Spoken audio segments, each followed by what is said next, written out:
நான் அறிந்த ஆரோக்கியத்தில் உடன் இணைவது லதா ராணி. இன்னைக்கு பார்த்தீங்க அப்படின்னா, நான் இந்த காய்கறி ஒரு காய் தான் இருக்குது. சரி, பழங்கள் எல்லாத்தையும் ஏன் உங்களுக்கு காமிக்கிறேன் அப்படின்னா, இந்த நேந்திரம் பழம்லாம் பார்த்தீங்கன்னா ஒரு 2 மாதத்துக்கு முன்னாடி கிலோ 90 ரூபா இருந்துச்சு.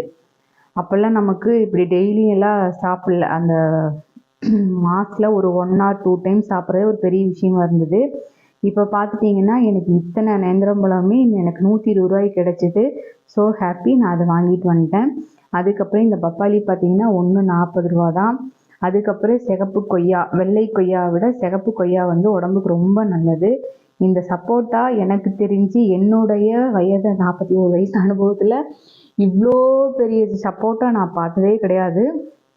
முந்தானி டவுனால் போனப்போ அப்போ நான் வாங்கிட்டு வந்தேன். எனக்கு சப்போட்டா வந்து ரொம்ப பிடிக்கும். அதே மாதிரி சக்கரவள்ளி கிழங்கு, இந்த சக்கரவள்ளி கிழங்கு பார்த்திங்கன்னா அதை பற்றி ஒரு பதிவு போட்டிருக்கேன் பாருங்கள். நம்மளுடைய கணையத்தினுடைய பகுதி மாதிரியே இருக்கும். ஸோ நம்ம சர்க்கரை நோயாளிகள் இருக்கிறவங்க சக்கரவள்ளி கிழங்கு அளவாக தினமும் எடுத்துக்கிட்டால் ரொம்ப நல்லது. அதே மாதிரி பார்த்திங்கன்னா இந்த காய், இது வந்து சுரக்காய், நீல சுரக்காய் நம்ம நிறையா பார்த்துருப்போம். இது வந்து பாட்டில் சுரக்காய். எனக்கு இந்த சுரக்காயுமே 2 கிலோ இருந்துச்சு அந்த பாட்டி வெயிட் போடும்போது. ஆனால் எனக்கு 40 ரூபாய்க்கு கொடுத்தாங்க. ஸோ இதுவும் கம்மியாக கிடச்சிது. அதுக்கப்புறம் பார்த்திங்கன்னா எங்கள் ஊர்லெலாம் தேங்காய் 1 கிலோ 80 ரூபா. அப்புறம் இதே தேங்காய் எனக்கு 1 கிலோ 40 ரூபாய்க்கு கிடச்சிது. போன வாரம் எல்லாம் தேங்காய் பால் போடலை, தேங்காய் இல்லாதனாலேயே தேங்காய் பால் போடலை. ஸோ இந்த தேங்காயும் கிடச்சிச்சு, வாங்கிட்டு வந்துட்டேன். இந்த வெள்ளரி பார்த்திங்கன்னா சப்போட்டா வாங்கினதுலேயே தான் வாங்கினேன். நாட்டு வெள்ளரி, நல்ல பிஞ்சு வெள்ளரி. அதுக்கப்புறம் இதுதான் ரொம்ப முக்கியமானது. இது வந்து ஆப்பிள் இலந்தைன்னு சொல்லுவாங்க. அந்த கொய்யாப்பழம் வாங்கின அந்த அண்ணாடியே தான் வாங்கினேன் டவுன் ஹாலில். ஆப்பிள் இலந்தை இது வந்து 1/4 கிலோவே 70 ரூபா. அதனால் நான் 1/4 கிலோ மட்டும்தான் வாங்கினேன்.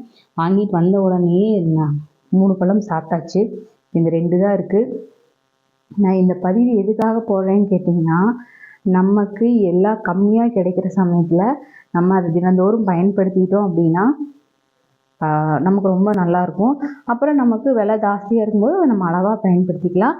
இந்த பழம்லாம் பார்த்திங்கன்னா நான் எங்கள் அப்பாவுக்கும் கொடுப்பேன். நான் கம்மியாக கிடைக்கும் போதெல்லாம் வாங்கிட்டு வந்து எங்கள் அப்பாவுக்கும் நான் கொண்டு போய் கொடுத்துட்டு வருவேன். ஸோ இந்த மாதிரி கம்மியாக கிடைக்கும்போது நம்ம நல்லா சாப்பிட்டு நம்ம உடலை ஆரோக்கியமாக வச்சுக்கலாம். அதுக்காக இந்த பதிவு போடுறேன். நீங்களும் இந்த பதிவு பார்க்குறவங்கள எந்தெந்த ஃப்ரூட்ஸை சீசன்ஸ்க்கெல்லாம் சாப்பிட்ருங்க. அப்புறம் இந்த மாதிரி கம்மியாக கிடைக்கும்போது வாங்கி வச்சு நல்லா சாப்பிடுங்க, ஆரோக்கியமாக இருங்க. நன்றி, வாழ்த்துக்கள்.